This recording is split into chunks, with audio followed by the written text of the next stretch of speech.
Brazil মরক্কোর match Dhaka বিশ্ববিদ্যালয়ের বড় পর্দায় কয়েক হাজার মানুষ উপভোগ করেছেন, কিন্তু ম্যাচের ফলাফলে খুব একটা খুশি নন ব্রাজিল সমর্থকরা। ম্যাচের পর অনেক ব্রাজিল সমর্থকই মনে করছেন এক ড্র বিপর্যয় নয়, কারণ মরক্কো বর্তমানে শক্তিশালী দল। তবে 5 বারের বিশ্ব চ্যাম্পিয়নের কাছ থেকে আরও আধিপত্যপূর্ণ খেলা আশা করেছিলেন তারা।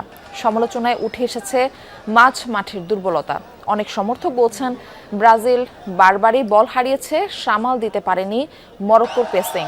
তবে ভিনিসিয়াসের একমাত্র গোল নিয়েছিল সমর্থকদের ব্যাপক প্রশংসা। তাদের প্রত্যাশা পরের ম্যাচগুলোয় নেইমার মাঠে ফিরলে ছন্দে ফিরবে ব্রাজিলও। খুবই হতাশ করছে, আর ব্রাজিল থেকে এটা আশা করা হয়নি। মরক্কো খুবই ভালো খেলছে। ইনশাল্লাহ প্রথম থেকে আমরা শুরু করতে পেরেছি, যেহেতু ইনশাল্লাহ আমরা এবার 5 স্টার থেকে 6 স্টার হয়ে ছাড়বো।